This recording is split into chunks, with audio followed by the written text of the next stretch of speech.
ഇന്ന് ഞാൻ എത്തിയിട്ടുള്ളത് കേരള അഗ്രികൾച്ചർ യൂണിവേഴ്സിറ്റി മണ്ണുത്തിയിലാണ്. ഇവിടെ ഇവിടെ തന്നെ ഉൽപ്പാദിപ്പിക്കുന്ന കുറേ സാധനങ്ങൾ പബ്ലിക്കിനെ പ്രൊവൈഡ് ചെയ്യുന്നുണ്ട്. അപ്പോൾ അങ്ങനെയുള്ള കുറച്ച് ഐറ്റംസ് നിങ്ങളെ പരിചയപ്പെടുത്തുവാനും അത് കുറച്ച് സാധനങ്ങൾ എനിക്ക് മേടിക്കുവാനും വേണ്ടിയിട്ടാണ് ഇവിടെ എത്തിയിട്ടുള്ളത്. അപ്പോൾ ഇവിടെ വരുന്നവർ മെയിനായിട്ട് ശ്രദ്ധിക്കേണ്ടത്, ഇപ്പോൾ ഇവിടെ കുറേ ഐറ്റംസ് അവൈലബിൾ ആണ്. അതായത് ഇപ്പോൾ പാലുൽപ്പന്നങ്ങളും അവൈലബിൾ ആണ്. അപ്പോൾ ഈ പാലുൽപ്പന്നങ്ങൾ അതേപോലെ തന്നെ ചിക്കൻ, മട്ടൻ, ബീഫ് അങ്ങനെയുള്ള സാധനങ്ങളൊക്കെ അവൈലബിൾ ആണ്. പക്ഷേ അത് മേടിക്കാൻ വരുന്നവർ ഒരു 10:30 കൂടിയിട്ടെങ്കിലും എത്താനായിട്ട് ശ്രമിക്കണം. കാരണം അല്ലെങ്കിൽ ഈ പ്രൊഡക്റ്റ് നമുക്ക് ഇത്ര നേരം ഉണ്ടാവും അല്ലെങ്കിൽ ഇത്ര നേരം ഉണ്ടാവില്ല എന്ന് പറയാൻ പറ്റില്ല. കാരണം ആളുകളുടെ തിരക്കനുസരിച്ചിരിക്കും അത് എത്ര ആൾക്കാർക്ക് കിട്ടും എന്നൊക്കെ ബേസ് ചെയ്തിരിക്കുന്നത്. അപ്പോൾ അതുകൊണ്ട് തന്നെ അങ്ങനത്തെ ഐറ്റംസ് മേടിക്കാൻ വരുന്നവർ ഒരു 10:30 കൂടിയിട്ടെങ്കിലും കൗണ്ടറിൽ എത്താനായിട്ട് ശ്രദ്ധിക്കേണ്ടി വരും. പിന്നെ ഞങ്ങൾ ആദ്യം പോകുന്നത് കേരള അഗ്രികൾച്ചർ യൂണിവേഴ്സിറ്റിയുടെ കീഴിലുള്ള കൊക്കോ റിസർച്ച് സെൻറ്ററിലാണ്. അവിടെ പോയതിൻ്റെ മെയിൻ ഉദ്ദേശം അറിയാലോ, ചോക്ലേറ്റ് മേടിക്കുക എന്നുള്ളത് തന്നെയാണ്. 10 രൂപ തൊട്ടിട്ട് ഡിഫറെൻറ്റ് റേറ്റിലുള്ള ചോക്ലേറ്റുകൾ നമുക്കിവിടെ അവൈലബിൾ ആണ്.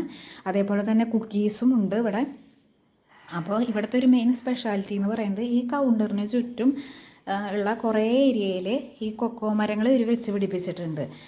നമുക്ക് കാണാനായിട്ട് സാധിക്കും അത്. അപ്പോൾ ചുറ്റുപാടും കുറേ കൊക്കോ മരങ്ങളും വെച്ചിട്ടുണ്ട്. അയിമലൊക്കെ നിറച്ച് ഇങ്ങനെ കായകൾ ഉണ്ടായി നിൽക്കുന്നതായിട്ട് നമുക്ക് കാണാം. അപ്പോൾ ഇവിടെ തന്നെ കൊക്കോ കൃഷി ചെയ്യുന്നുണ്ട്. എന്നിട്ട് അതിൽ നിന്ന് തന്നെയാണ് ഇവർ ഈ ചോക്ലേറ്റുകൾ ഇവിടെ തന്നെ ഉണ്ടാക്കുന്നത്. അപ്പോൾ നാച്ചുറലായിട്ടുള്ള പ്രൊഡക്റ്റുകളാണ് നമുക്കിവിടെ ലഭിക്കുന്നത്. അപ്പോൾ കുട്ടികൾക്കൊക്കെ കൊടുക്കാൻ വളരെ നല്ലതായിരിക്കും.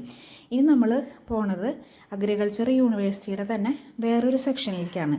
അപ്പോൾ ഈ ഭാഗത്ത് നമുക്കിവിടെ ചായയും ജ്യൂസ് അതേപോലെ തന്നെ സ്നാക്സൊക്കെ കഴിക്കാൻ പറ്റിയൊരു സ്ഥലമാണ്. അപ്പോൾ ഇവിടെ എന്ന് പറഞ്ഞാൽ ഇങ്ങനെ കുമ്പളപ്പം അതേപോലെ തന്നെ റാഗി കൊണ്ടുള്ള വട്ടയപ്പമൊക്കെ നമുക്ക് അവൈലബിൾ ആണ്. പിന്നെ ഈ ഭാഗത്ത് ലഭിക്കണ മെയിനായിട്ടുള്ളത് എന്ന് പറയുന്നത് ഇപ്പോൾ അച്ചാറുകൾ, സ്ക്വാഷ് അങ്ങനെയുള്ള കാര്യങ്ങളൊക്കെ നമുക്ക് ഇവിടെ അവൈലബിൾ ആണ്. പിന്നെ ഷാമ്പൂ ഒക്കെ ഇവിടെ അവൈലബിൾ ആണ്. ഒക്കെ നാച്ചുറലായിട്ടുള്ള പ്രൊഡക്റ്റുകളാണ്. അപ്പോൾ അച്ചാർ എന്നൊക്കെ പറഞ്ഞു കഴിഞ്ഞാൽ അതേപോലെ സ്ക്വാഷ് എന്നൊക്കെ പറഞ്ഞാൽ കുറേ വെറൈറ്റി ഉണ്ട്. ഇപ്പോൾ അച്ചാർ പറയുന്നത് നമ്മൾ വാഴപ്പിണ്ടി കൊണ്ടുള്ളത്, കൂണ് കൊണ്ടുള്ളത്, നാരങ്ങ, നെല്ലിക്ക അങ്ങനെയുള്ള കുറേ വെറൈറ്റി അവൈലബിൾ ആണ്. പിന്നെ ഇതെന്ന് പറയുന്നത് നമ്മുടെ പാലുൽപ്പന്നങ്ങൾ അതേപോലെ തന്നെ മീറ്റ്, അതായത് ചിക്കൻ, മട്ടൺ, ബീഫൊക്കെ അവൈലബിൾ ആവണ കൗണ്ടറാണ്.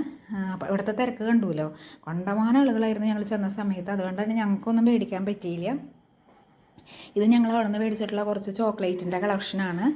അവർ പറഞ്ഞ പോലെ തന്നെ ഓരോ ചോക്ലേറ്റിനും ഓരോ ടേസ്റ്റ് തന്നെയായിരുന്നു. നല്ല നമ്മളെ അനുഭവിച്ചറിയേണ്ട ഒരു ടേസ്റ്റ് തന്നെയാണ് ഓരോ ചോക്ലേറ്റിനും. നാച്ചുറലായിട്ടുള്ള പ്രൊഡക്റ്റുകളാണ്, കുട്ടികൾക്ക് കൊടുക്കാൻ വളരെ നല്ലതാണ്.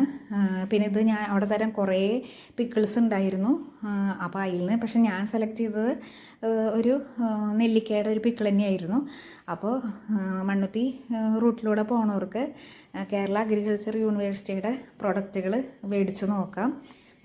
ഇവിടുത്തെ പ്രൊഡക്റ്റുകളെല്ലാം വളരെ ഹൈ ക്വാളിറ്റി പ്രൊഡക്റ്റുകളാണ്. അപ്പോൾ ഈ വീഡിയോ നിങ്ങൾക്ക് ഇഷ്ടമായെങ്കിൽ പ്ലീസ് സബ്സ്ക്രൈബ് ദിസ് ചാനൽ.